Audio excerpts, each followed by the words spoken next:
Welcome back to the last lecture, at least, on section 5.1. So today's topic focuses on the intercept form of the quadratic equation.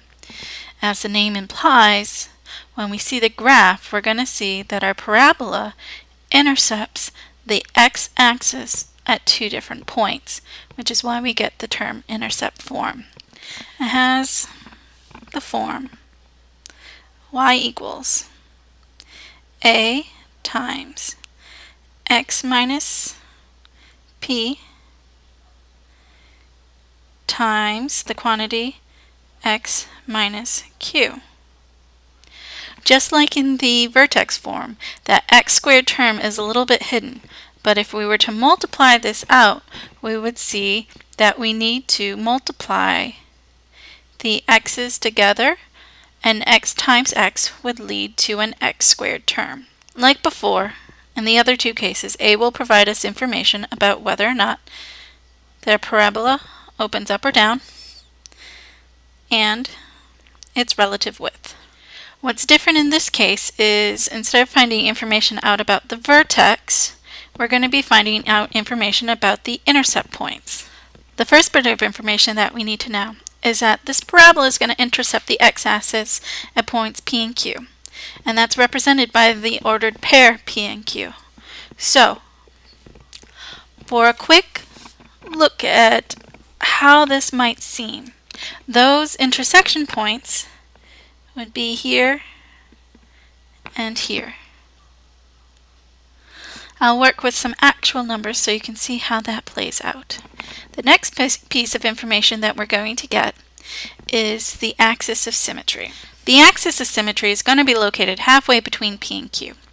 And why we need this information is to help us find our vertex, because there is no quick way to use A, P, or Q in this form to find our vertex. So, to help you see visually, our axis of symmetry, we have P and we have Q halfway between here. Let's say, since this is just a rough sketch, it's there. Because we know the axis of symmetry, we'll be able to figure out the x-coordinate of the vertex. To find the axis of symmetry, we need to find the midpoint between P and Q. We can actually use an equation to help us do this. Consider the following equation: P plus Q divided by 2.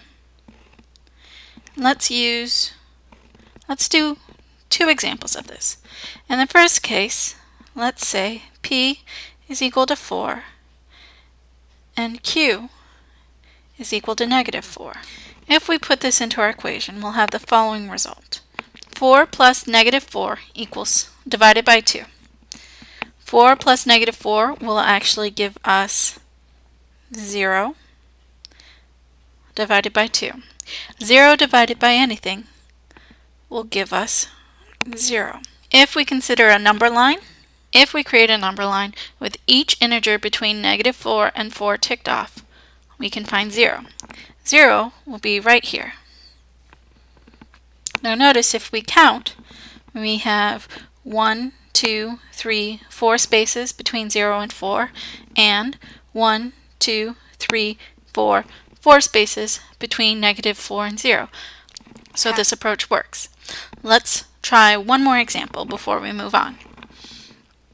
Let's say P is equal to -9 and Q is equal to -5. If we write it out with our equation, we'll have the following: -9 plus -5 all over 2. That will give us -9 minus 5, which will equal -14 divided by 2. -14 divided by 2 will equal -7. Let's pull out a number line to look at. If I have -9 here, and -5 here, -7, so here's -5, -6, -7. -7 is located halfway between -5 and -7. Notice there's 2 spaces here and 2 spaces here. So this approach works. Now let's move on to graphing an actual specific case of our intercept form. Let's use the specific case of y equals -1/2 times the quantity x minus 3 times the quantity x plus 1. To start, we're going to need to identify A, P, and Q. How can I do this? First, let's overlay our general form of our equation. Our general form is y equals A times the quantity x minus P times the quantity x minus Q. We now just have to look at where our numbers and general form line up. Here we see A is going to equal -1/2. Here we see P and minus 3 line up. Our signs here match. So P is going to equal 3. Now, I've mentioned this important point in the previous 2 videos. Notice here that the signs in front of Q in the specific case don't match up. They're slightly different. So consider the following. I have x plus 1. I want to rewrite it as something x minus something. In order to get this plus sign, I can do x minus a negative number and then rewrite it as x plus 1. So Q isn't just 1, it's actually -1. Be careful of those differences in our sign.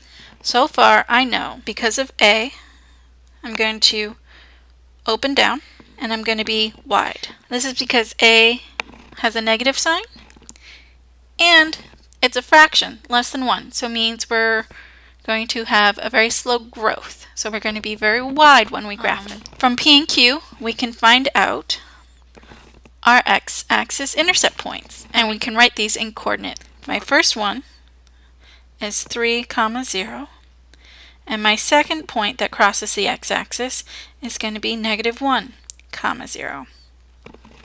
The next thing I have to figure out is my axis of symmetry. This is going to lie halfway between our 2 intercept points, and remember we have our midpoint formula that helps us find this. So our midpoint formula again is P plus Q divided by 2.